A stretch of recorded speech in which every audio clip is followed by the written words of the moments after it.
Good morning, everyone.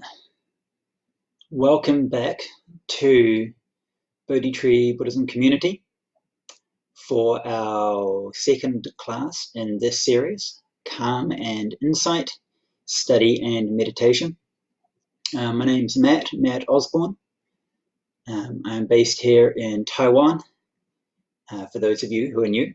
And of course, those of you who have already tuned in before or know me from elsewhere, of course, it's great to see you too. So today's our second class of what is going to be 8 classes in total on the teachings of calm and insight, which is technically, I often hear the Sanskrit terms, shamatha and vipassana. These refer to the practice of calming meditation, calming and clarifying the mind, and then the insight that we develop from that state of calm. And we are using a very classic Buddhist text. It's from the Tentai school. It's more commonly known as the smaller teaching on calm and insight, Xiao Zi Guan. And even though it is a Chinese text, it's important to note that the content in it is, I think, something that's really pretty much universal to all different Buddhist traditions.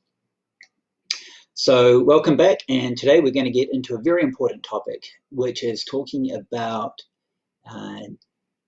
desire, sensory desire. Okay, we've got a couple of people joining us online. Hi there, Mark, good to see you there. And also Tina. Good to see that we've got at least a couple of people there. If anyone else is listening. Oh, and Kunjing. Great. Wow, we've got people from all over. We've got Taiwan and the US and China. Good to see. If anyone else is tuning in, please feel free to drop a comment in the little comment section.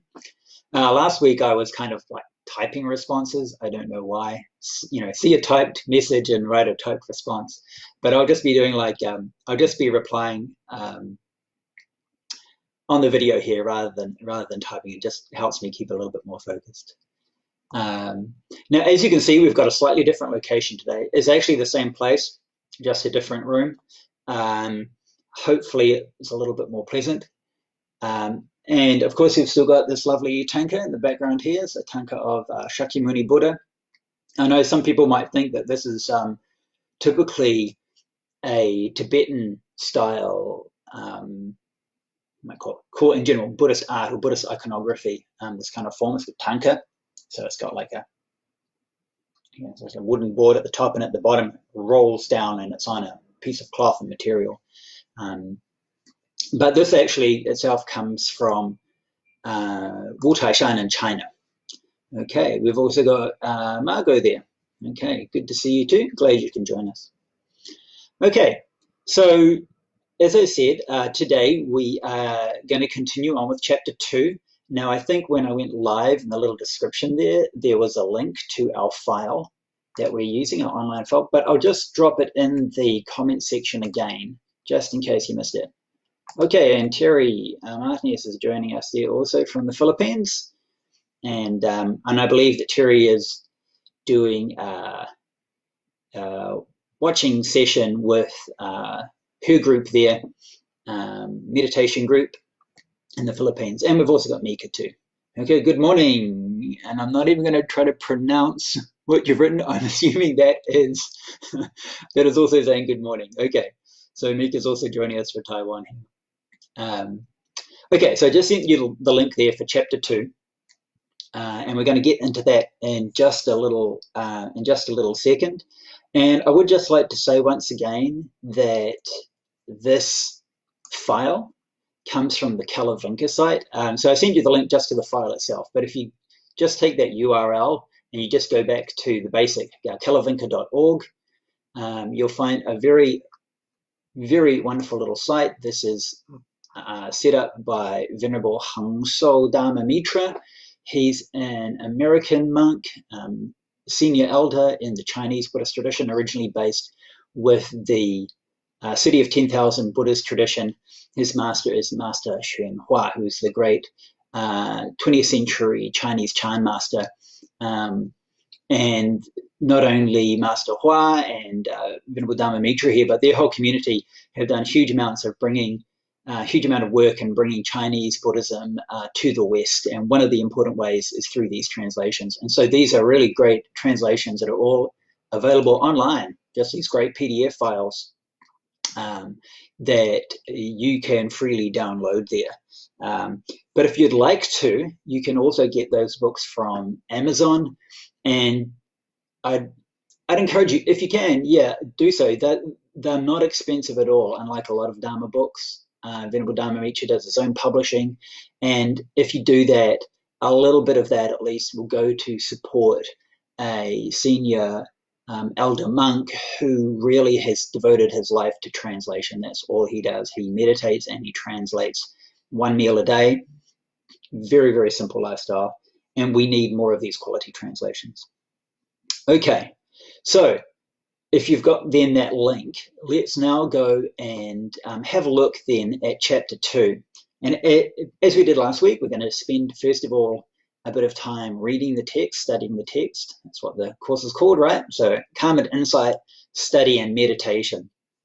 So I want to combine looking at texts, going to those sources, and letting you, those of you who are joining us here, know that what I'm teaching here isn't just my own ideas. You know, there's a lot of stuff like that on the internet. People like, you know, I read a book on Buddhism once, and Buddhism says, and you get all sorts of stuff, and you think, like, really? Fascinating. Is that what Buddhism teaches? I want you to feel that if you're joining us here for these Bodhi Tree classes, that the material we're teaching does come from the Buddhist traditions. And we can be based in those texts, but of course, just studying the text isn't enough. We then need to get into the practice. So we first study the text, and then we do the practices together. And then again, at the end of the session, we'll have some Q&A time. So you can ask some questions and we can discuss whether it's about the content that we've covered today, or if it's just Dharma things in general, or life in general, because the Dharma and our practice should really be able to have an influence on all the aspects of our lives. And you can also give some feedback if you've got any other ideas about what you want to see here or what we should cover here. That's also the time when we can talk about it too. Okay, and I also see we've got Nathaniel there coming in from the US. Good morning. Of course, I'm not sure if it's morning where you are, but I'm glad to see you joining us too. Okay, so let's, I'm going to flip then into the PDF file. So I'm not looking at the video screen now. I'm just looking at that PDF. I don't know how you want to do it. I mean, you can look at that too, or you can just continue watching the video. It's all good. Okay, so chapter 2 of the text is called Renunciation of Desires. In Chinese, it's he wu yu.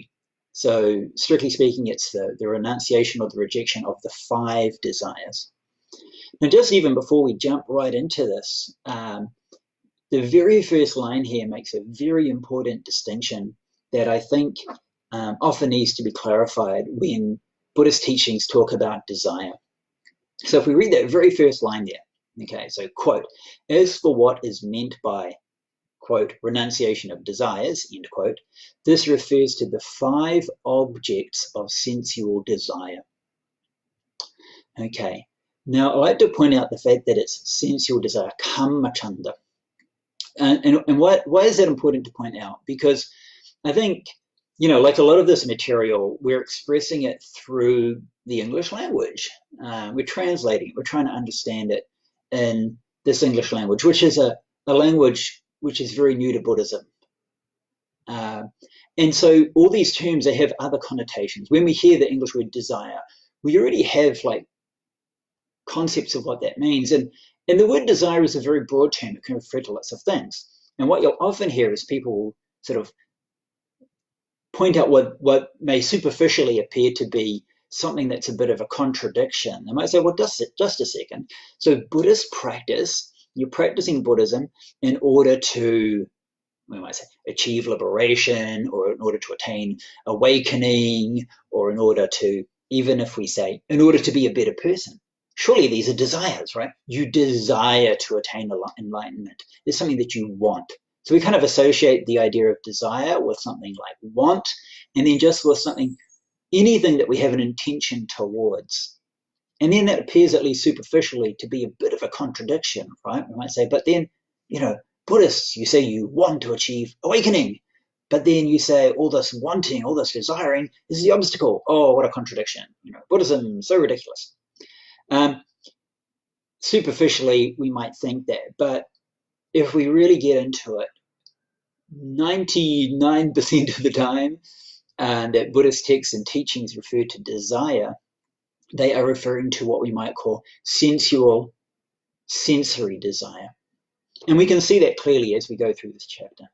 So it is very directly, or if we use slightly more technical Buddhist kind of psychological terminology, it's when our senses come into contact with the sensory objects. So in short, it's when our eyes see visual objects, shapes and forms. It's when our ears hear different sounds. It might be music, it might be voices, it might be all sorts of other sounds, and so on. So the things we see, hear, smell, taste, and touch.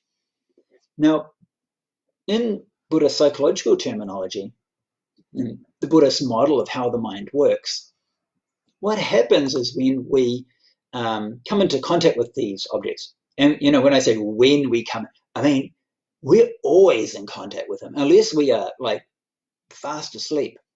We are constantly in contact with the world. Like even now, I've got my eyes open, I'm seeing things. So after I'm just seeing, first of all, it's just very direct seeing. And what then happens, and when I say then happens, it's like bam, it's like immediately we start to have some kind of feeling or sensation about what we see. If we see things, we might feel pleasant.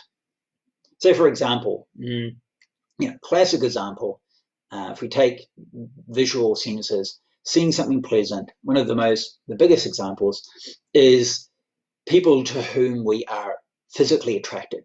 So you see someone and you might think, oh, that's a very attractive man or very attractive woman. And it's pleasant. It's pleasant. I mean, this is why you get, two people walking down the street, walk past each other. Somebody's very attractive. Someone does a double take, turn around and looks back at that person. Why? It's pleasant. And we like that pleasure. So that is the kind of thing that we're referring to here when we say sensual desire or sensory desire.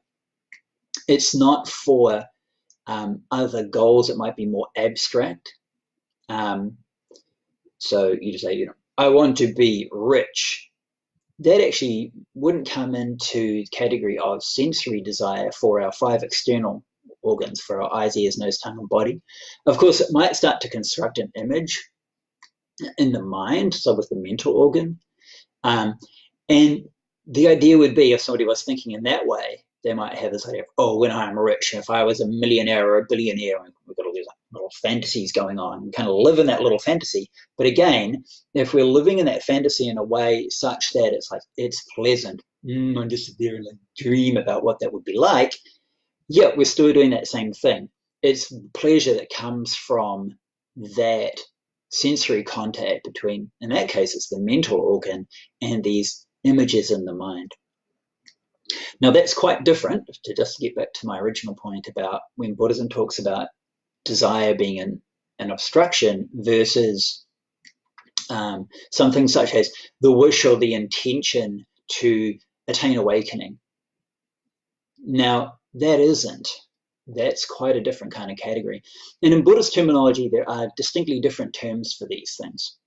So that's why I'm really glad here in our translation, he hasn't just put the 5 objects of desire. He's got the 5 objects of sensual desire. We've got that Sanskrit word there, kamma chanda. So that first, it's like a compound word there, kamma, K long A-M-A. And yes, that is the same kamma as the Kama Sutra, which usually in that case it refers to, I mean, people can read it in that way in a slightly more narrow sense of being sexual desire, right? It's sexual. But we can also just look in a slightly broader sense of sensual, right? Now, the sexual is also the sensual, but not all sensual, of course, is sexual. As opposed to, say, there's another term which is like a wholesome intention. So it's Dhammachanda, for example. In Chinese, Sanfa Yu. And that refers to the kind of the wish. I like to translate it as wish as opposed to desire. I don't know if this really works in all English usage, but at least when I translate things, think about the wish or the intention for something wholesome, the wish or the aspiration for awakening, or the aspiration to help or benefit other living beings, as opposed to the desire, right? And there's other terms as well, not just desire, craving, right? Lust. There's a whole range of different terms in Trishna, Tanha in Pali, and so on and so forth. So I think it's worth pointing out right from the start that we need to be very clear that we're not just talking about this very broad, wishy-washy sense of desire. It's talking here very specifically to sensory desire through our senses. And when we have a contact with those objects, we get this pleasure. Okay. Now, there's another point here which I think is also really critical. Really critical. Now, it's not mentioned in the text here specifically, but again, when Buddhism is talking about, and we're going to get into this in a second, the problems with the sensual desire. In this case, it's because that kind of sensual craving is an obstacle to being able to get into a meditative state. But often people talk about then the pleasure being an obstacle. And particularly you hear about this when we might talk about Buddhism as being the middle way. That's a very common idea in Buddhism. I mean, we see it right from what we understand the Buddha's very first teaching to be in the sutra on the turning of the wheel of Dharma. He says, this is a middle way. And often, and this is particularly in Chinese, so the middle way, so you got the middle is the middle between two extremes. So what are the two extremes? In Chinese, it's about ku and le. So ku, dukkha, you might say suffering or pain or just dissatisfaction on one side. And then on the other side is pleasure. And so sometimes then people think like, so if the middle way is the middle between, say, pleasure and pain, therefore pleasure and pain are obstacles. Now, I'm going to say they're not obstacles. We have to make a really clear distinction between when we experience things as being pleasant or painful, and then the desire or the aversion against that pleasure or that pain. So what typically happens is see something and we might have a sense of pleasure from it, and then we have desire towards it. Or we might see something else or hear or smell or taste something else and it's unpleasant, and then we have aversion to it. Want to get rid of it, destroy it, or run away from it.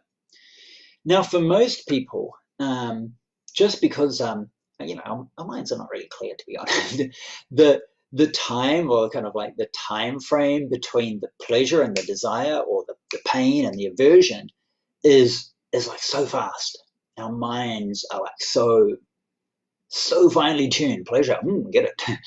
Pain, run away. Crazy dog, run. Chocolate, eat the chocolate. It's so fast that most of us have a real big difficulty in distinguishing between the two. And therefore we think that they're the same. Now, as I was saying, it's really important to make this distinction in Buddhism. The pleasure and the pain aren't the problem. It's the desire and the aversion. Desire and aversion are basically forms of karma. They're the driving forces that keep the cycle of samsara going, and that cause our suffering, that cause the pain and the dissatisfaction. Pleasure and pain are not a problem in and of themselves, but of course, while I say in and of themselves, they're still kind of dangerous because we have these responses of craving and aversion towards them. So when we're in our practice, the key thing is, first of all, to be able to identify when we're experiencing the pleasure and the pain, but in particular, making sure we don't have the craving and the aversion to them. So that's kind of a really important distinction I think needs to be made. So that's just two things, 2 points I like to make when we start on this, that I see not just in this text or in this context of meditation, but when people think about Buddhism in general. They often think, oh, desires, when Buddhism rejects desires or says we shouldn't follow or indulge in desires, it refers to any kind of desire, or any kind of intention. We need to make a distinction. It's here particularly sensual desire, clinging to pleasure and aversion to pain. And the other big misconception is the idea that pleasure and pain are themselves kind of inherently the problem, and they're not. I mean, the Buddha himself even said, somebody even asked this of the Buddha, they said like, oh, I think you, oh blessed one, so the Buddha, must suffer more than anyone else. And the person, if I remember the sutra correctly, was comparing the Buddha to a king. The idea being that the king lives in luxury and pleasure. And the Buddha said, well, no. And the Buddha countered and said, can the king live in a state of just basically like bliss 24 hours a day, 7 days a week? And the person said, well, no. You might have some pleasure here or pleasure there. And the Buddha said that he could, because the Buddha could enter into these deep meditative states and experience the bliss of those states. Now, again, important to note, the bliss, the pleasure that comes from meditation is not in the category of sensual desire here. It's quite a different thing. It doesn't come from this engagement with an object of meditation. It actually comes when the mind abandons these kinds of desires and aversions. It has this kind of internal welling up of sukha and piti, so happiness, bliss that comes from within. That's a different thing. Now, again, you can still get attached to that, but it's not quite the same as sensual desire.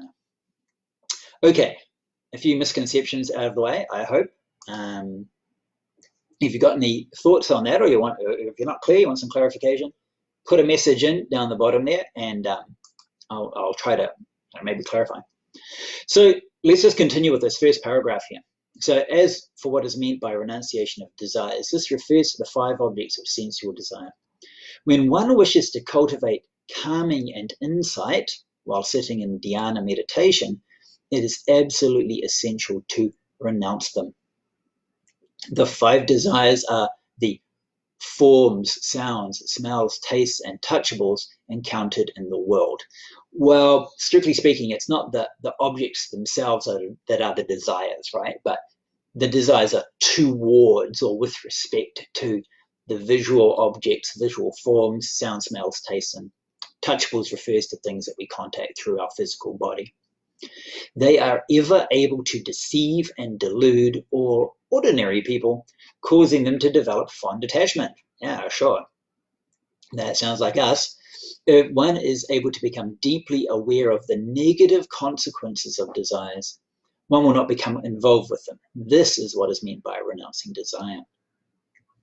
So it says there that if one wants to cultivate calm and insight, so if you want to practice meditation, you want to be able to get into those meditative states, it's essential to renounce these desires.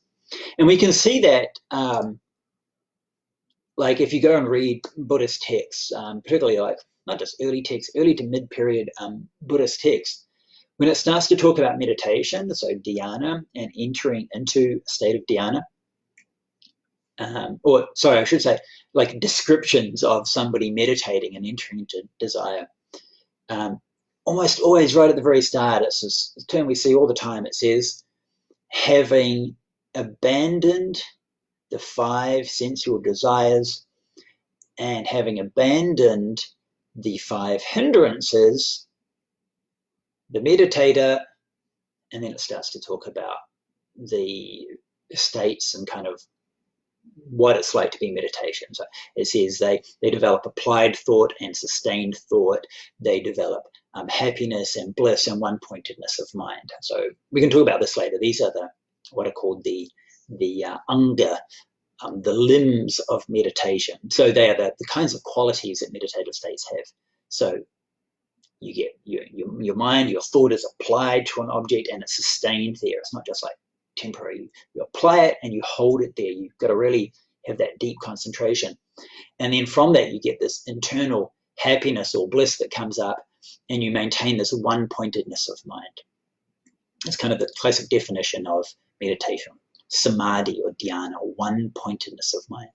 But the bit at the start there, having abandoned the 5 desires and having abandoned the 5 hindrances. So this week we're talking about the 5 desires, sensual desires. And next week we'll be talking about 5 hindrances.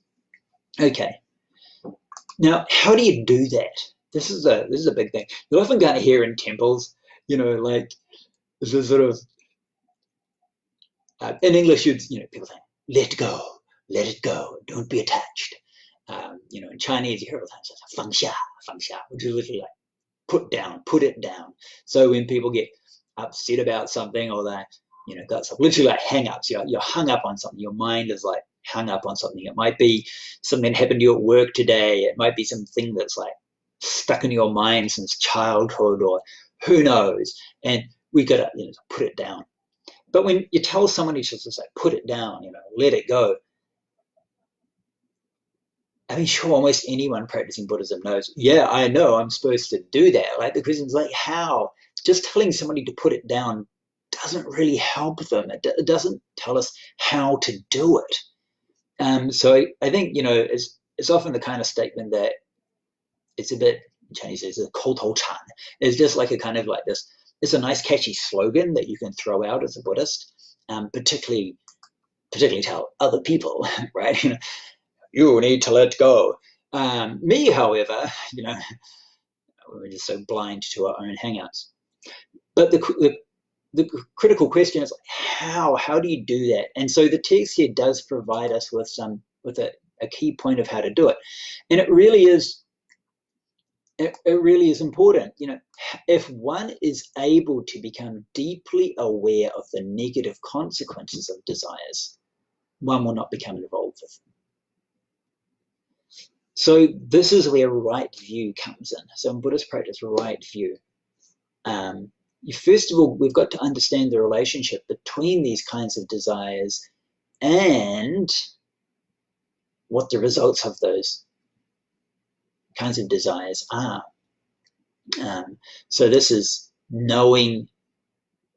First of all, we have to identify whether we have, we have to identify whether or not we have those desires, but then we need to know, look, if I've got this state of mind, what's going to be the result of it? And that's something that I think it's not just some kind of intuitive thing that everyone will kind of notice. 99% of people, when they're full of desire for something, aren't thinking like, look, if I've got these really strong desires and attachments to this thing, it's going to cause me some kind of suffering or problems. We're normally not thinking that. We're just thinking about like, how do I get the pleasure, right? I want the pleasure from that object. And it's because we focus in on the pleasant side of it. I want to eat all the chocolate cake because it tastes good, right? We're not thinking, if I eat all the chocolate cake, that's not how, like all that sugar in my body, all that fat in my body, and like it's what it's doing to my teeth and empty calories and what it's doing to my waistline or my butt or like whatever. We're not thinking that. We're just thinking of the pleasure side. So this is kind of one of the tricks, but it does take a lot of time to kind of train ourselves to be able to think in that way. So I think that's what's being referred to as, we need to become deeply aware. That become deeply aware is our training process. And the deeply aware is, through constantly being able to reflect on it in this way. We need to really kind of get that concept into our head. Sensual desire is going to create some kind of problem for us. Now, it might not necessarily be like, one moment of desire is going to create some, you're going to be born in hell. Let's not be silly. But it's the fact that these things are like there all the time. It's the kind of like low level radiation. It might not be that we get hit by a big nuclear blast of craving, although, I mean, that can happen, of course.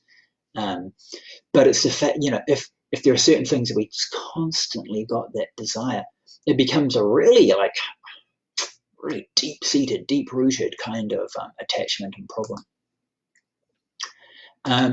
So let's just maybe go through some of the examples here to get kind of a gist through which of the different senses we have different types of desires or different objects of desires, because also that's important too.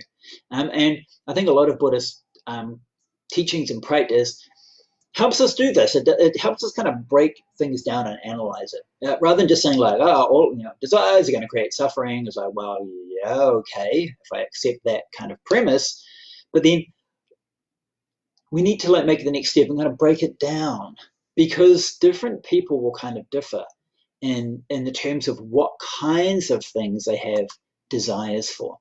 So the order that it goes through here is just the order of the senses. So visual things, sounds, smells, aromas, fragrances, tastes and flavors, and then finally the physical, contact of the physical body. So the first one, if we go into the next section there, first, renunciation of desire for forms refers to such forms as the stately and decorous shapes and features of men and women. So this is the first one. This is really the biggest one. Of course, it's not the only one, but there are probably few things that humans are more attracted to than other humans. Why is this? One could kind of argue simply like, look, if we're not attracted to each other, human beings wouldn't have evolved long enough, right? There is obvious survival value in sexual attraction. That's just kind of pretty obvious. But if you look at like a lot of art, not just art, but also there's so many things. We like looking at attractive people, whether it's male, female, transgender. That's not really the key point. It's just whatever it is, whatever other physical forms we're attracted to. And you can note there, the text itself doesn't kind of make any claims that this has to be kind of like heteronormative. It doesn't matter. Attraction is still attractive, whether it's to the same gender or a different gender. And then it gives like a little list of these, like alluring eyes, long eyebrows, red lips, white teeth, kind of little descriptions, I guess, that maybe in what century is this? 6th century China, what people found attractive. Well, actually, to be honest, a lot of this material here isn't just originally written by Master Tiantai Zi. A lot of this material in this chapter in particular, and through the rest of the text, comes from an Indian work, Commentary on the Perfection of Wisdom. The text is called Da Tu Lun, which was traditionally attributed to the great Mahayana teacher Nagarjuna, the Master Nagarjuna. So a lot of this material comes from here. But like, think about that for a second. Do I want you to think about it? Maybe if I ask you to think about it, it's going to actually increase your desire. But we can at least reflect and think like, yes, we are attracted to other people in a physical way, sexual way, shall we say. So that's one of the biggies. That's one of the biggies. But it also includes, it continues on, it also includes colors, such as blue, yellow, red, white. But it's not just colors, it's different shapes and forms. It's the things we like to look at. We often tend to think like, we look at something, we find it attractive or pleasant. We often say that like that object is pleasant. It's also important to make a distinction and say, look, it's not actually the object that is pleasant. Oh, Mika, getting hot in here. Shall I change the topic for you? Okay, let's just be more generic. talking, things that we see in general, things that we find pleasant in general, and they can be all sorts of different shapes. And some people are very, highly stimulated through the visual. Some people are very visual. They need to see. They want to see. I mean, a classic example would be some forms of artists. I know you're joking.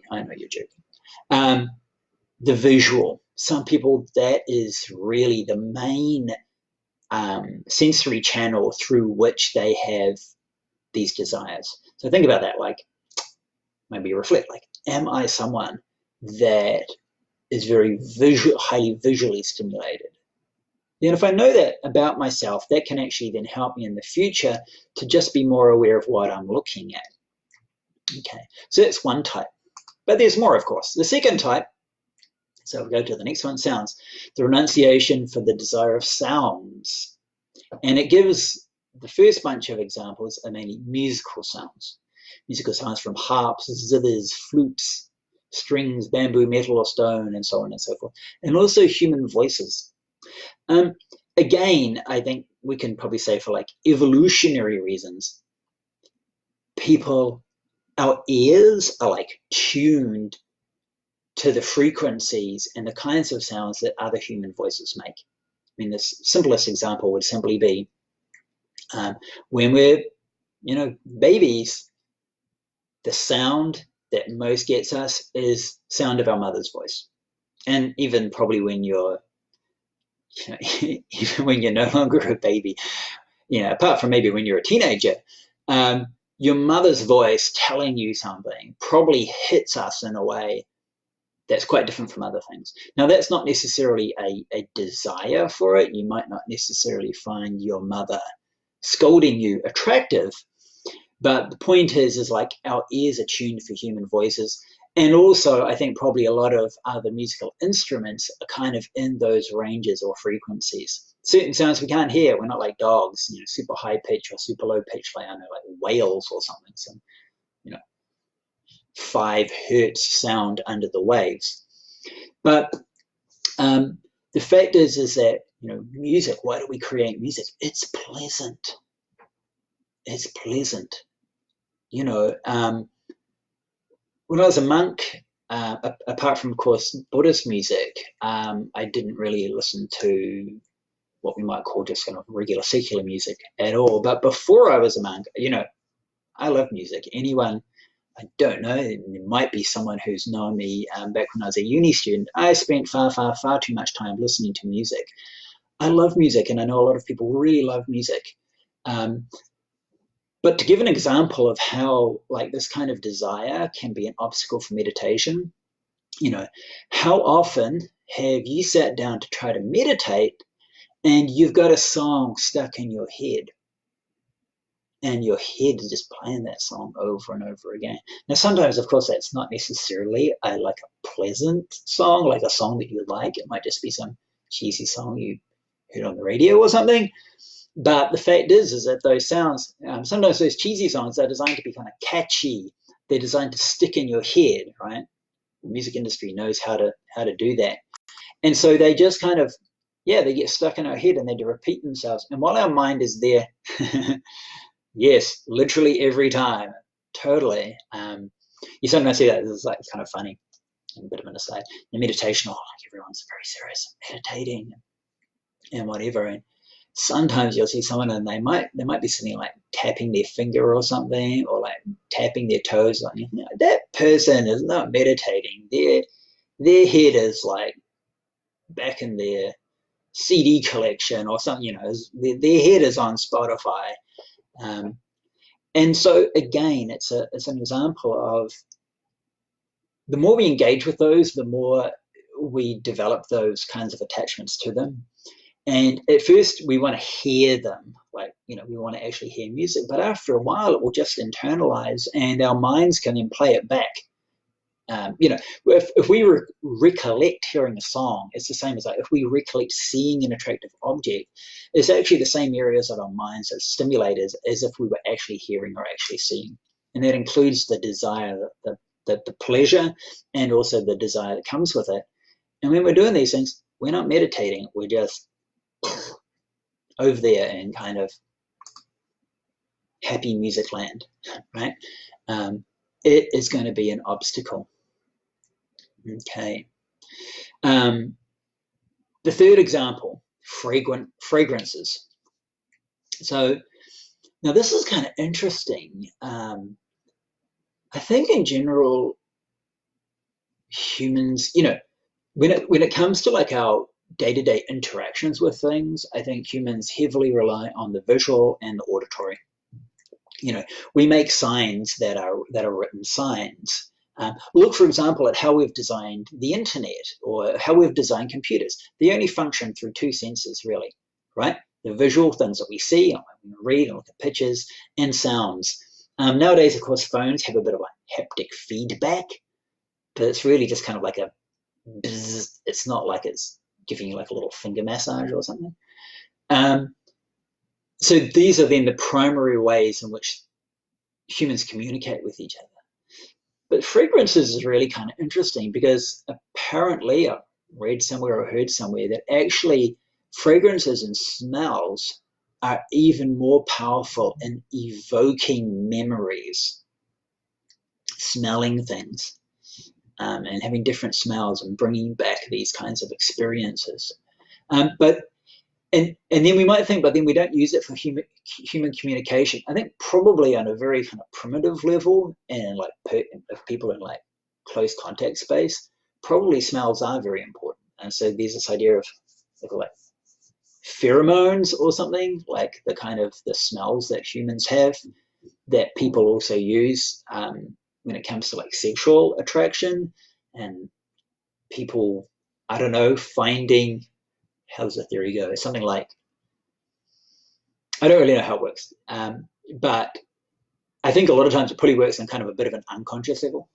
Of course, other animals, not so much. The dog pissing on the side of the tree so that the other dogs can come along and have a sniff, and that kind of thing. Other animals just kind of let us do it out there, just sniff away. Humans, maybe we kind of don't do that quite so obviously, but it still somehow seems to have some really kind of powerful function. Now, so one of them, of course, is the fragrances of other people. The fact that we use like perfumes and so on, which probably block our natural sense, but we still find them very pleasant. And of course, another big one is food, the smell of food. That can have a really big effect on us too. Our eyes we can always close when we meditate, but our nose we can't. We could probably even put in earplugs, but our nose, you could probably block your nose, but you don't want to breathe out your mouth. So, smells can be another one that we might be very attracted to. Now, for various reasons, my sense of smell isn't so good. It isn't so strong. So to me, this is kind of less of an issue.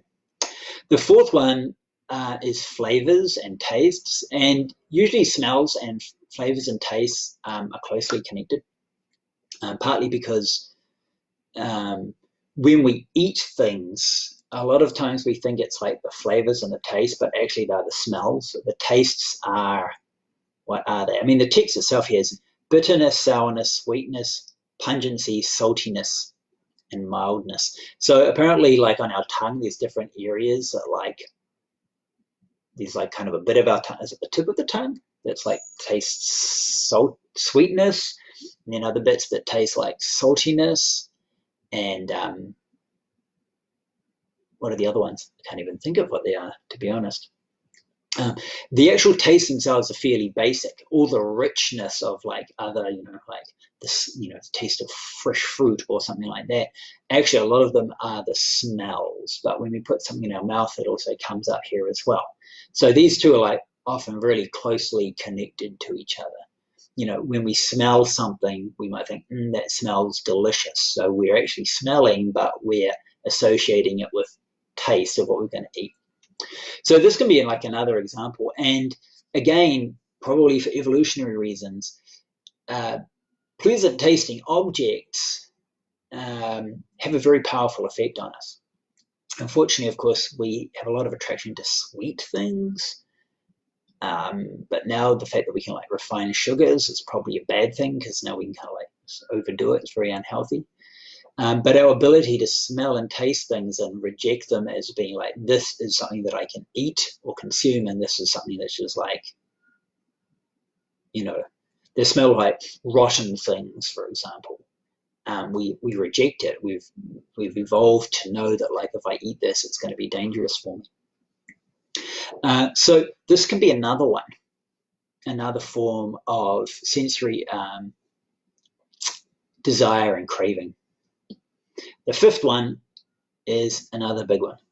Why does it sound like every one of them? I'm like, this one's a really big one. This one's really important. Well, I guess they all kind of are, each in their own way.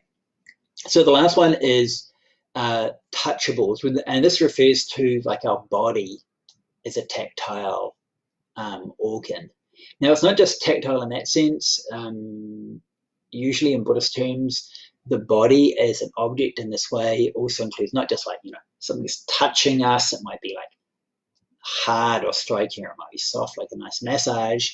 Also a sense of warmth and coolness, so like cold, cool, average, warm, hot. These are also considered to be experienced through the body as a sense organ, sense of balance, these kinds of things. Or, for example, if we're sick and we just don't feel good, or if we're really healthy, we just feel, I just feel so good. I just feel lots of energy. We can also put that in that same category. Now, I think also, right back from maybe even before our birth. I mean, before our birth, we're not seeing things. We might be able to still hear things in the womb. But once we're born, touch, for example, we now know, we're probably known for like, since like before we were even involved in human beings, sense of touch is like so important to life. Holding babies, for example, we all know how powerful a hug can be on our mood. And so then the pleasant feelings that come through our body can generate a lot of desire. Just straight out sex can be like, probably like the classic example here. And it's important to know that also that, because of course the physical touch has to take place in a really close proximity, that because it's in such close proximity, it's possible but unlikely that you're going to have this kind of physical contact without also having visual, sound, smell, and well, maybe not necessarily touch contact. They're all going to be together. So, like human bodies touching one another, you're so close enough to smell that person, probably see them. If they're talking to you, you're going to hear them as well. So that is why, I mean, this is such an obvious reason why sexual desire was such a big one. If we remember right back at the start of this chapter, we talked about the term kama chanda. So sensual desire, and kama, as in like the Kama Sutra, same term, referring to sexual. That kind of craving is one of the big ones. Now, at this point, we've kind of gone through each of the five. And we might want to reflect for a bit about which of these ones is a particular obstacle for us, or is a bigger issue for us. But then, and then we just need to be aware in which situation. Like we find that we're particularly attracted to sounds, for example. We might just want to reflect that when we're listening to music, and we might think, well, look, just keep in mind, if I'm doing this, this is going to have an effect on my meditation. It's having an effect on my mind, and that effect is going to come through perhaps, almost definitely, when I'm meditating. But then at the end, we still need to get to that important question of like, how do we renounce it, or how do we reject it? So the text here, if we go to page, I don't know what page this is on, page 5 of the text document, it says scriptural citations. The Dharma of renouncing desire as treated above is drawn from the discussion in the Mahayana treatise. So that's the text I referred to earlier by Nagarjuna, the commentary on the perfection of wisdom. It additionally states, alas, these beings, they are constantly harassed by the 5 desires, and yet they continue to pursue them incessantly. So this is kind of like from the point of view of someone with wisdom, right? Seeing people constantly harassed by these desires, and yet they continue to chase after them. As for these 5 types of desire, gaining their objects results in them becoming even more intense. They are like a fire which, when stoked with more firewood, burns ever brighter. We could say burns ever hotter, and is going to burn us all the more. The 5 desires yield no happiness. It's like a dog chewing away on a dried up bone, and so on and so forth. It gives a bunch of kind of like metaphors to kind of contemplate in order to kind of reframe these desires not as something that's like, oh, it's good for you. This is, Buddhism is not the just like, do whatever you like, if you like it, do it type of philosophy. Not at all. There is certain wisdom in restraint. So reflecting on it in this way. Now, some of those first metaphors there, I would like to add to that kind of a more contemporary one, which I think is a really, really good example of the drawback of desire. So if you think of something like drug addiction, and let's just give an example of something that's like, from what I understand, like crack cocaine or like amphetamines. I mean, this drug, such a scourge, so devastating. So apparently, like amphetamines bring on this very intense, powerful feelings of like, it's got to be like happy or blissful, and it's like powerful. One feels really, really good about themselves. But then people, because it feels so good, they want to experience it again. But what happens, and I've seen this, just like I have no personal experience of this, but when I read, say, like articles or something on this kind of drug use, a lot of people say, like, you can never experience the first high again. The first high is always the most powerful. So like it's never quite the same. The more, in fact, you take, the less high you get out of it. Now, this is really kind of an interesting phenomenon. We'd think that like the more you took it, the more of the objects of desire that you have, the more happiness you'd feel. We think that like that object of my desire brings me happiness. Therefore, the more you have it, the happier you'd be. But it doesn't work like that. I mean, partly because the happiness doesn't come from the object itself. But what actually happens is it wears away, and actually you just get to a point. So what happens to people on like amphetamines is they have to have more and more of it just to feel normal. Not to feel happy, but just to feel normal. And if they don't get it, then they feel absolutely terrible. Now, you might think, well, that's drugs, That's drugs. Drugs are bad. Don't take these horribly addictive drugs. But here we're talking about natural things, normal things. Now, I have to be a bit careful about that, this kind of natural fallacy that somehow because these other things are natural, therefore there's nothing wrong with them. It's a fallacious argument. And it's basically the same thing happens. Irrespective of where the pleasure comes from, whether it comes from, morphine or heroin, or whether it comes from eating double chocolate cheesecake, the mechanism of experience happiness and then the desire for the happiness, which promotes us to want to have more of it, but the more we have, the less happiness we get, until we find ourselves in a position whereby if we don't get it, we feel bad, and if we do get it, we just feel kind of like relieved. Wouldn't it be better to just not have that need and that craving in the first place? So I think this kind of metaphor of drug addiction is entirely applicable here. Entirely applicable. Trying to fulfill desires does not bring more happiness. There's another example. Again, from reading studies about sort of pornography addiction. What happens to those poor people is, you think like the more they watch it, the more happy they get. But it doesn't. It just means they need more and more kind of, like more and more intense kind of stimulation. And if they don't get it, they feel really bad. And it just leaves them in this kind of like really like craving and dissatisfied kind of state. Wouldn't it be better to just not need to have that in the first place and just be content with what you are? So that's kind of the basic underlying principle and the way in which we can like reflect on these. So there's a few more verses at the end of this chapter here, again, which kind of ways to contemplate it. One of the big ones here is first to reflect on the danger. So by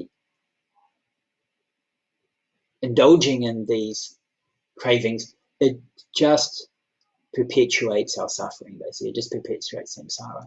And then to contemplate those objects in a way that doesn't focus on the so-called happiness from it, but on the drawback. So one of the big ones in this verse at the end of the chapter is when it comes to desire and craving and attachment to the body.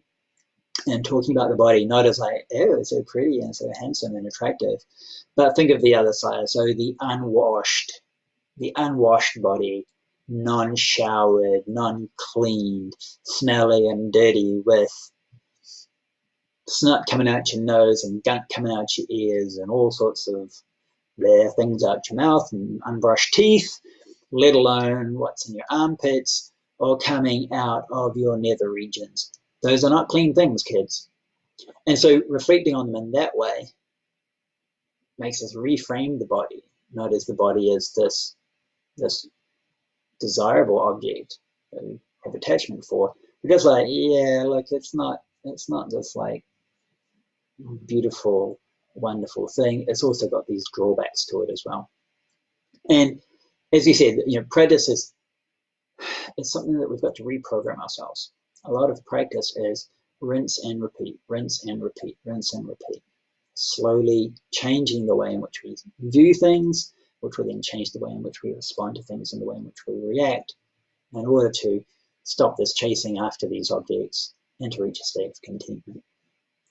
Okay, now we've talked a bit too much again today.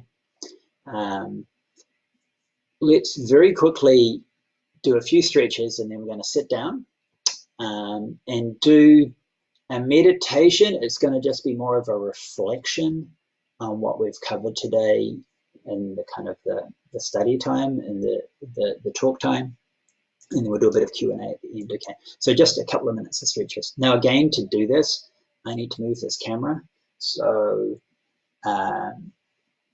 hopefully I can do it without having too much of a shock to the system. Okay.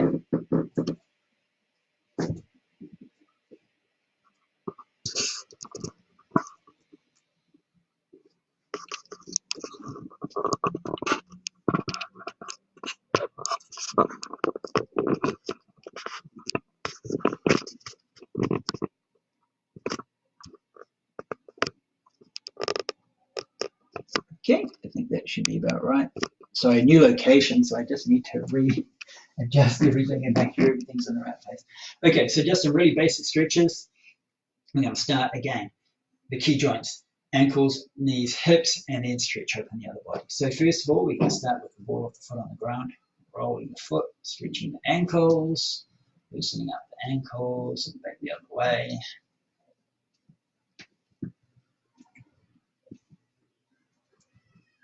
Okay, other foot. Ooh.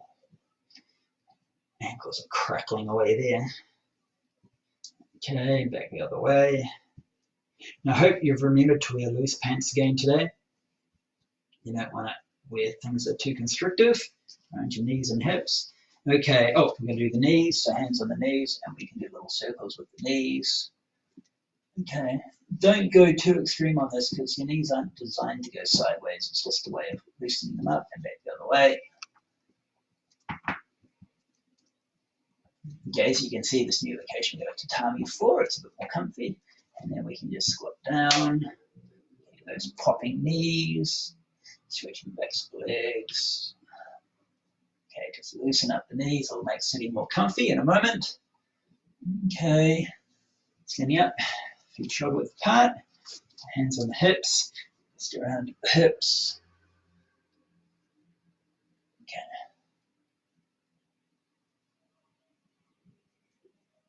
Okay, back the other way.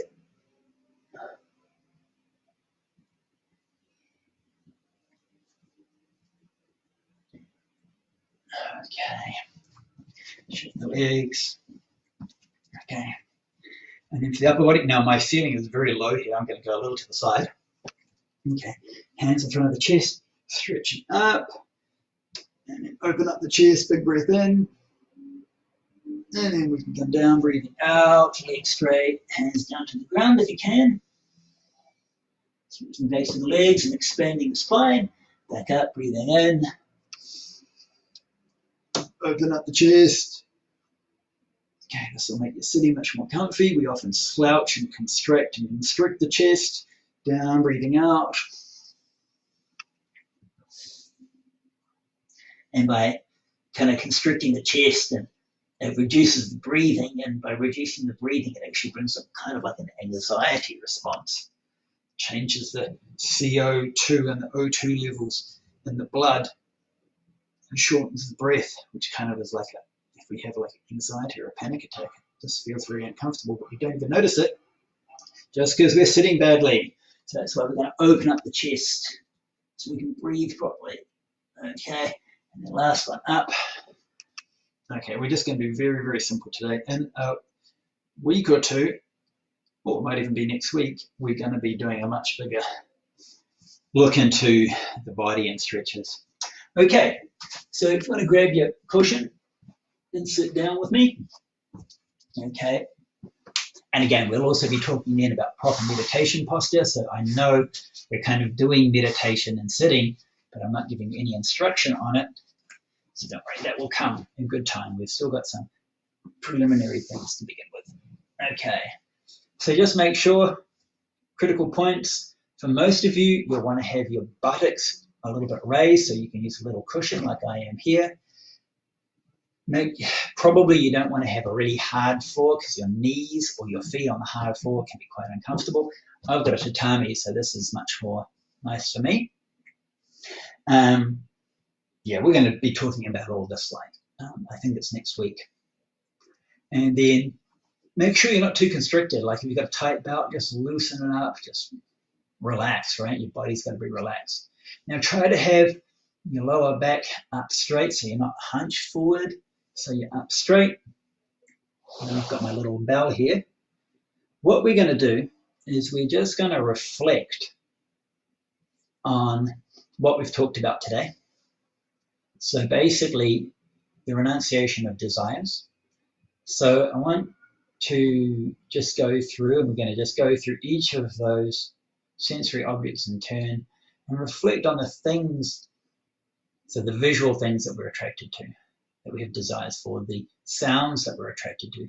Reflect on that and just let ourselves just be clear for ourselves that there are certain sensory objects that I'm attached to.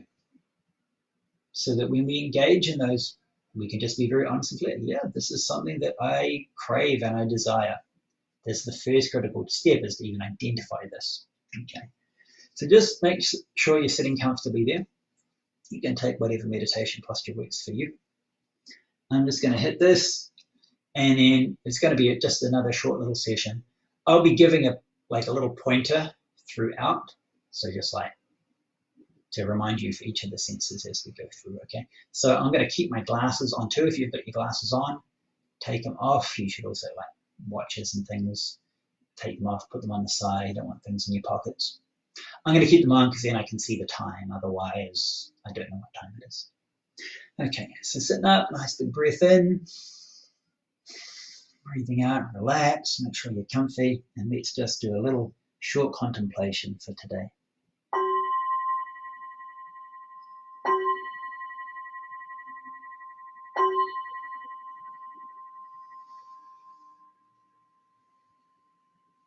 So let's just first reflect on the visual objects that we are attracted to and attached to. What are the things I like to look at? Do I have cravings and desires for certain visual objects? Let's just be honest with ourselves. There are certain things that I crave.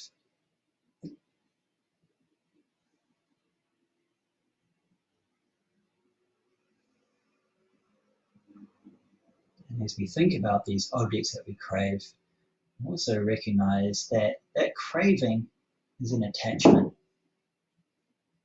And that attachment is actually not going to bring me happiness. The craving, that attachment, is actually going to bring me dissatisfaction in some way. Letting go of that attachment is actually going to bring me a different kind of happiness.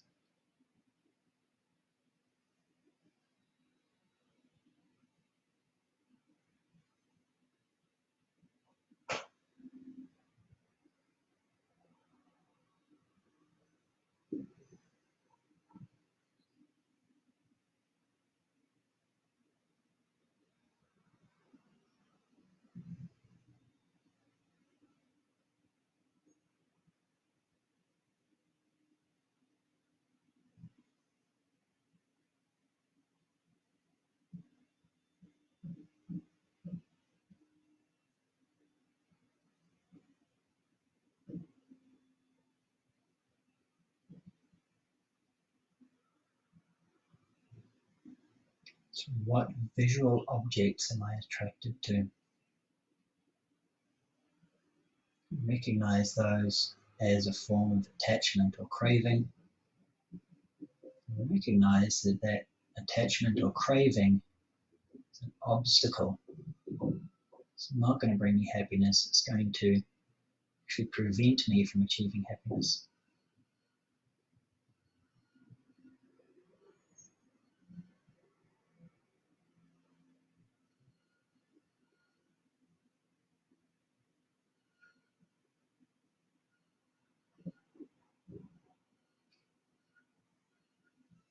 Okay, let's move on to sounds.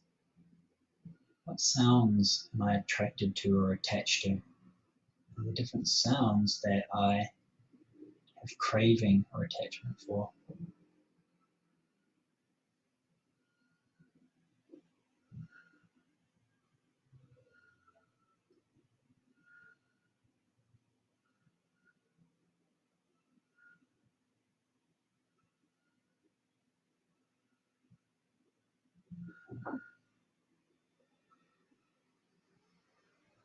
Recognize that that attachment and desire and craving for those sounds is not going to bring me happiness.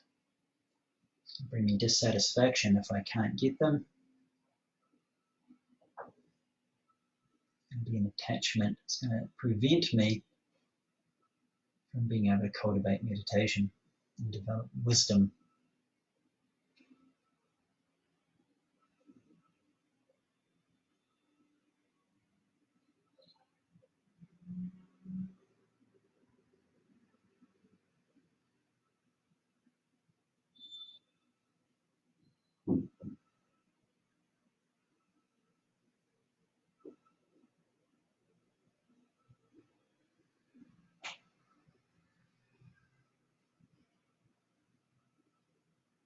So what sounds am I attracted to? Am I desirous of? And see that those are going to be an obstacle to my practice.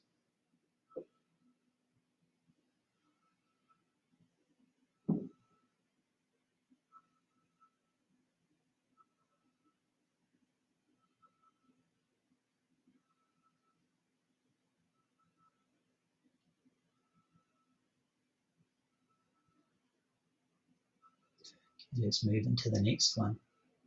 Sights, sounds, smells. Are there different smells, fragrances that I'm attracted to, attached to? Different types of food. Might be incense or natural things, flowers, plants, trees, perfumes.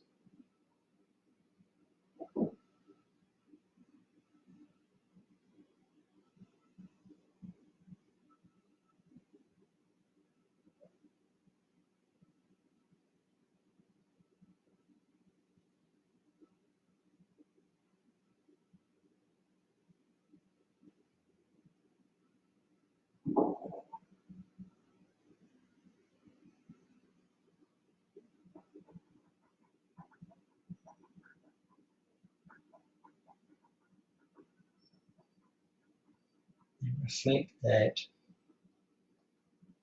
my search for, my chasing after these pleasant smells, fragrances, really bring me satisfaction? Or does it just actually provide a source of anxiety? I can't get it. In addition to it being a potential obstacle for my meditation.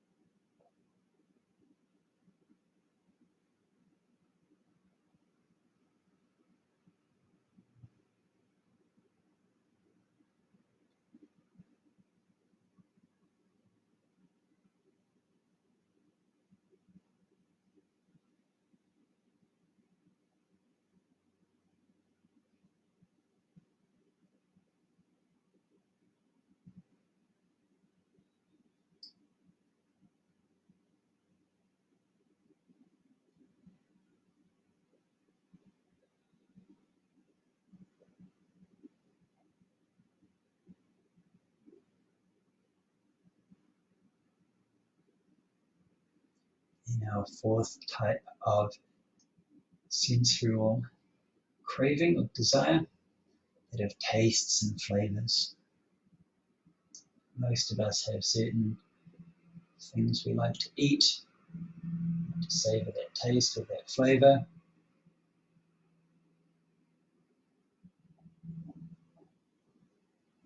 I think of the time that we spend, energy we invest in just trying to get some particular flavor on our taste buds. And that could be better spent elsewhere. Tastes are very fleeting, they don't last very long.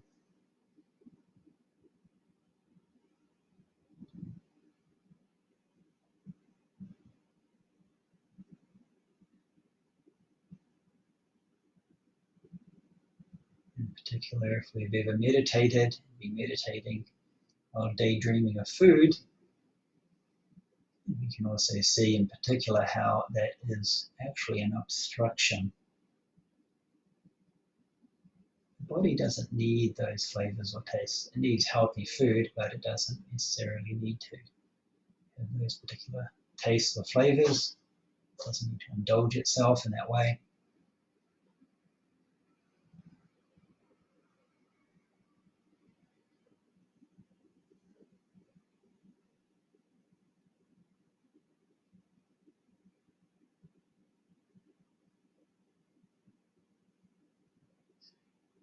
So what flavors, tastes am I attached to?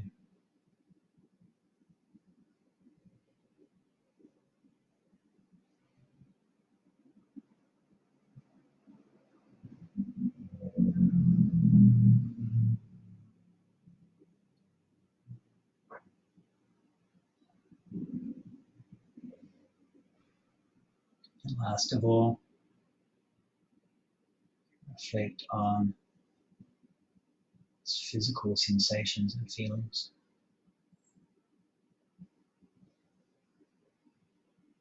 It might be physical contact with other people, it could be other types of things we do for the body.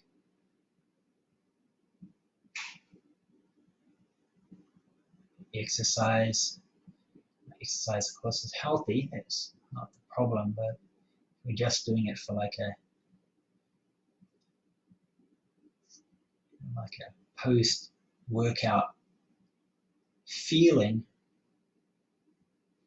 we are getting attached to that feeling. It's another attachment.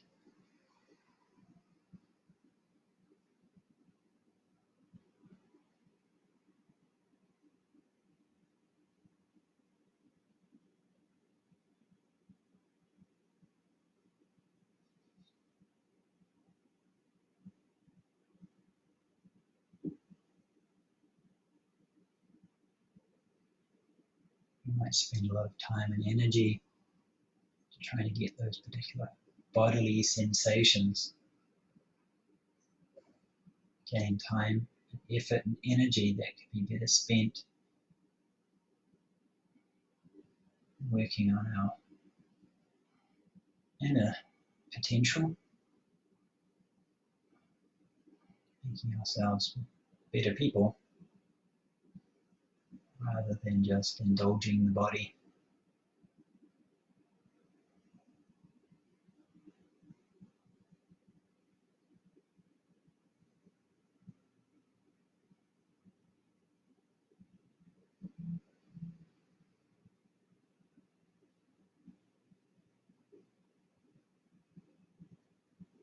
I know I'm guilty of this myself, just sometimes even meditation practice might just be to feel nice, or I feel good after meditation. Clarity might be, of course, very beneficial. If we're just meditating for kind of a feeling, we're also bringing about a subtle form of attachment there.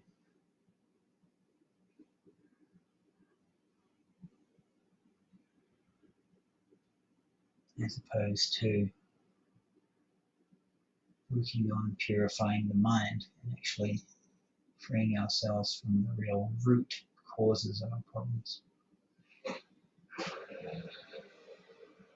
so it's just, and make a resolution, having identified some of these different forms of sensual attachment and craving and desire that we have.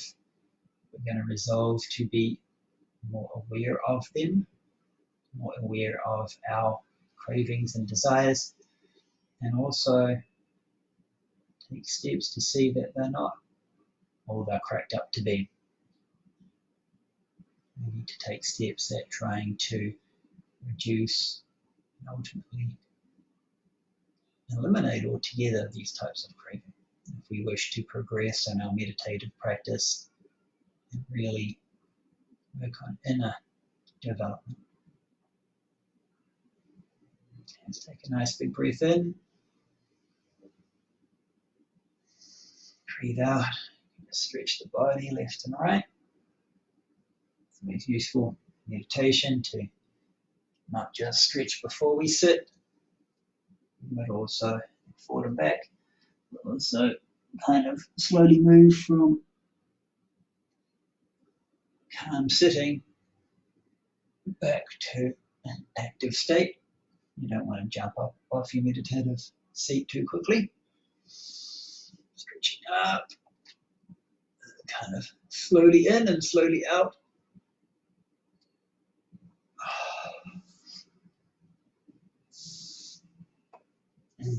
Okay, well, yes, I do feel physically nice and calm now.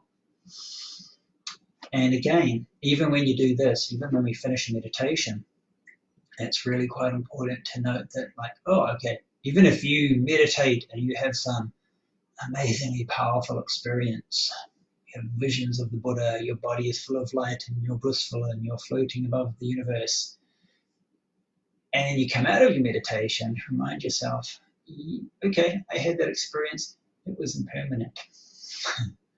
It's gone, it's changed. If I try to chase after that feeling, I'm not going to get it, because then my mind is attached. But if I can let it go and constantly remain in a state free from attachment, then there's that possibility to further our practice. Okay, now I'm just going to move the camera back down the front, and we've got like 10 minutes at the end for Q&A. So please excuse me while I do the bumpy thing with the camera for a minute.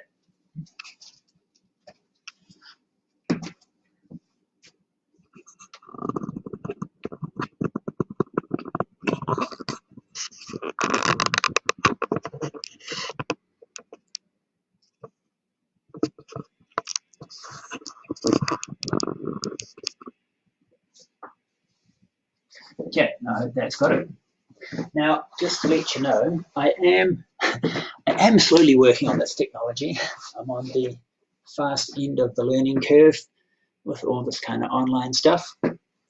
And I've been experimenting with some live streaming software, like I think it's called open broadcast software, where we can maybe do a few more things. But I haven't quite got to a level of confidence where I want to use it. Maybe next week. Here's hoping. Okay, so it's 10:20 now. We've got 10 minutes left. Hopefully we've still got some people online. Any questions, any comments? Please just throw them in the old comment box here and we can have a bit of discussion. As I said, it could be about our content today, or it could be about, you know, any other aspect of our practice or life in general.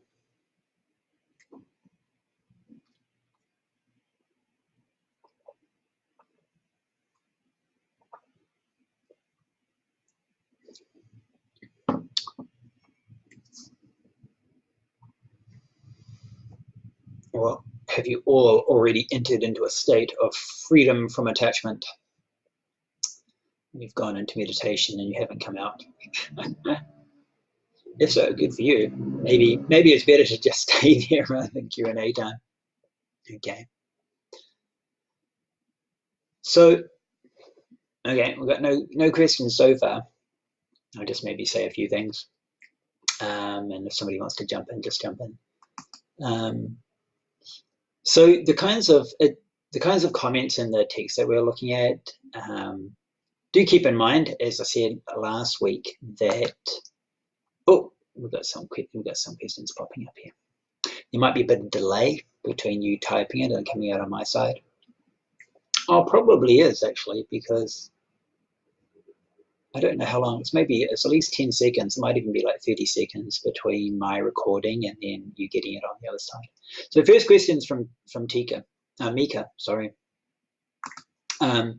Mika says, it is interesting to listen to this teaching as a tantric Buddhist practitioner. I'm sure it would, because some of the attitudes towards desire can be very different. Same problem is recognized, but the style of approach is different in certain ways. Without writing an essay about it, you sure you don't want to write us an essay? I would say Buddhism stays internally consistent, one of the nice features of Buddhism. Yeah, I actually very much agree with that kind of internally consistent thing, and that's one of the things that really brought me into Buddhism in general. Is I feel a lot of I always really felt that like Buddhism has got this kind of like unity in the sense that the many different aspects of its teachings, they work together. It seems to me it's like, it's a whole. These different elements work together. Whereas, I mean, it's way back in my late teens and early 20s, when I often looked at other traditions, I felt sometimes different teachings were kind of like, it's like different pieces that have been put together, as opposed to something which had kind of organically developed out of like some core experience or realization, and then these were the different aspects of it. And it's just my take. But yeah, I do find a kind of general internal consistency. But Mika, you can write that essay. You should. Okay, Margot's also got a question. Deeply aware of the negative consequences of desire is important to letting go. How to generate or initiate this awareness? Well, I think one of the things would be, one of the things we need to do is pay attention in life in general. Let me give just like a little example myself. So maybe just a couple of nights ago, it's dinner time, and I thought, well, I'm going to get some Uber Eats. Coronavirus, I shouldn't go out. I should just order some Uber Eats. I'm probably just being a bit lazy, to be honest. I could probably cook or just go down the road and get something. But I want to order it. And so I've got like in my mind, I want to eat some particular food. And so I'm going through and looking. And by the time I find some place, and then, by the time looking through, do I want this or do I want that? and I finally put things in my cart, and then when I finally hit like boom, I find that it must have like just passed their like closing time or something. And so I just spent like half an hour looking for this particular food that I thought would be tasty, only to discover that like, they're closed, you know. And so my evening was ruined and destroyed. Well, not quite, but, you know, I thought like, I just spent like half an hour doing this. And then I couldn't get it. And I could have just eaten something else. And I would have been just as full, but I was looking for something in particular to eat. So that would be like one example. But I need to pay attention and see the relationship there. So as you're saying, that what's the negative consequence? Now, this is only a very small example. And my desire wasn't like something particularly powerful, but the more that we crave for things, you know, let's go right back to some Buddhist ideas about dissatisfaction and the 8 types of dissatisfaction. So you've got birth, old age, disease, and death are the first 4. Then you've got not getting what you want, separation from what you want, and being together with what you don't want. So just even those 2, not getting what you want. So the more things that we want, the more we are in a state of not getting what we want. And you might think, well, you know, that's just a matter of I just need more money to get the things that I want. But that doesn't solve it. If you think a billionaire doesn't have this problem because they've got $1 billion, you'll be kidding yourself. You know, we think I want this, so then we get that, and the want's just more, and then we need this, and we want more. The dissatisfaction isn't how much we want or how much we have, it's the discrepancy between the 2. Now, most people will try to resolve that discrepancy between I want this much, but I have this much, by getting more. You know, I want $1 million house and I've only got a $500,000 house. Therefore, my problem is I need another $500,000. Or I can just be happy with what I've got now. And I tell you what, this is maybe easier than getting another $500,000. So we need to pay attention to those types of things and just recognize, you know, the more I want, the more dissatisfaction that I'm going to get. And you can see it particularly when you're meditating, when you're trying to focus on whatever you're focusing on, and then these other things start coming in and like, oh, I want this, I want this, I want this.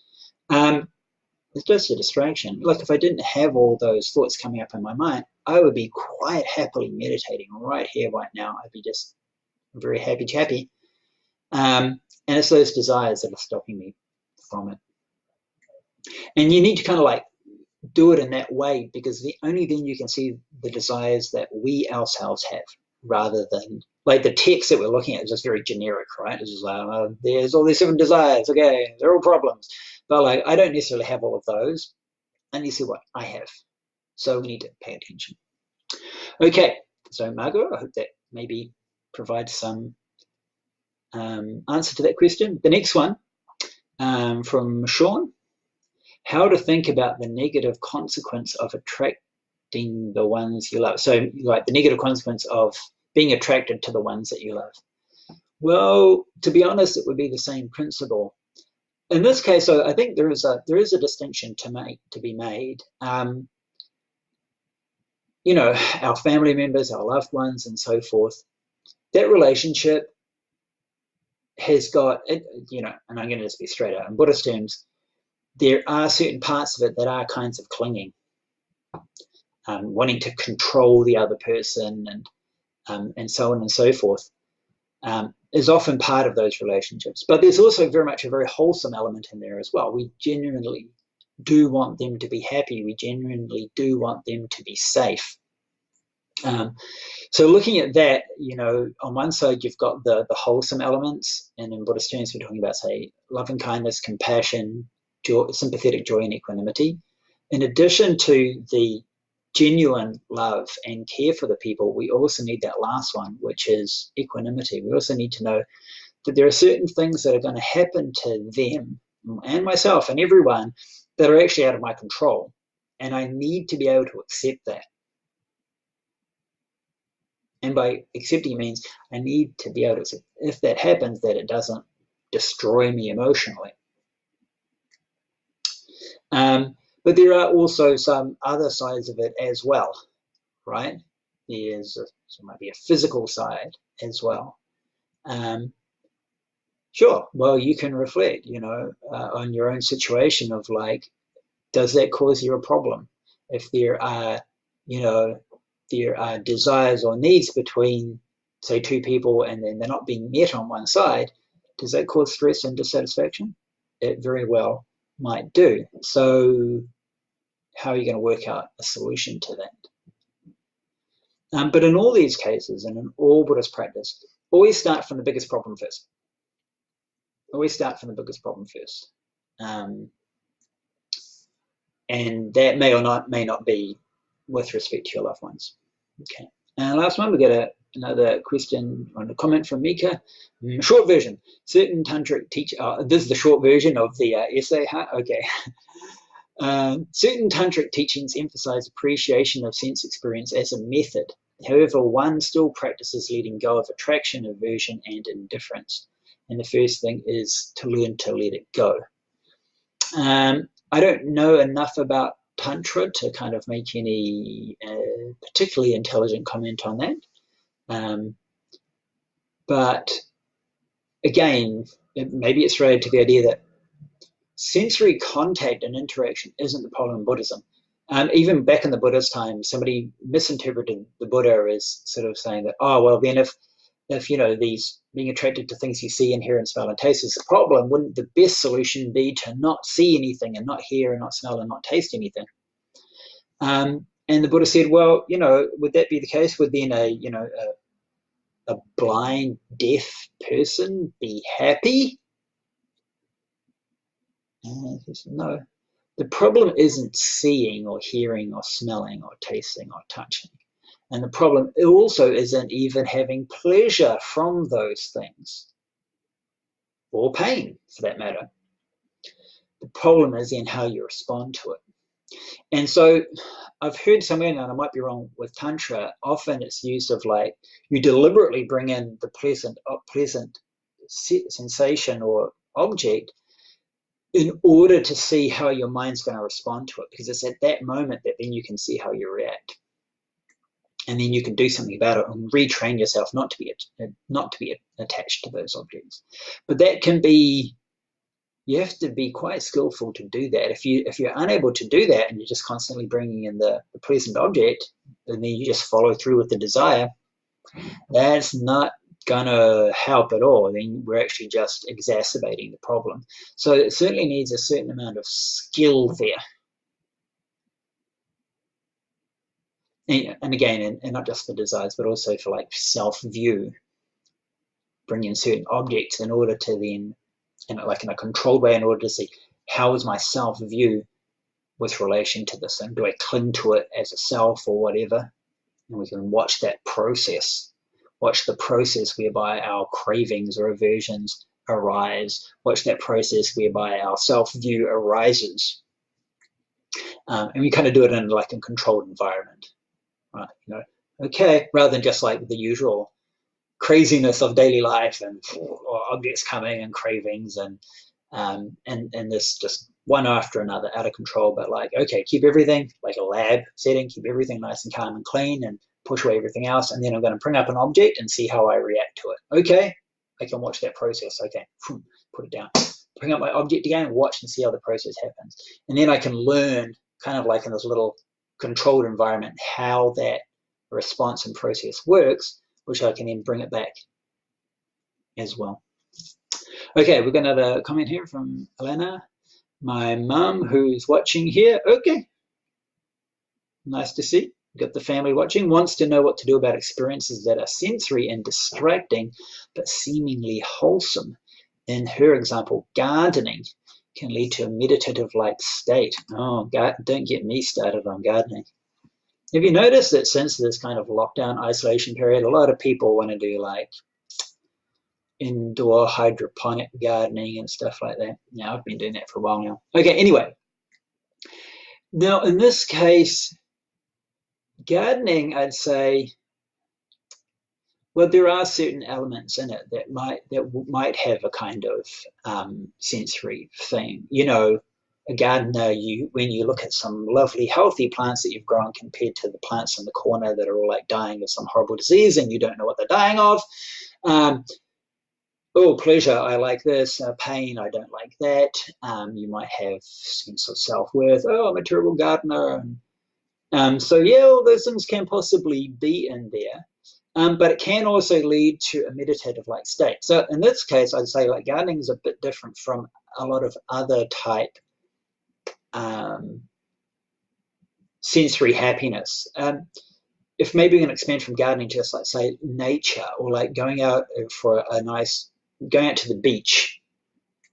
Not when you're looking at hot beach bods, but when you're just going to be in nature, or you're going for a hike in the mountains or something like that. Now, it is a bit different. It is pleasant, but it has quite a different effect on our minds than, say, I'm going to play loud techno music, you know, and I get my pleasure out of that.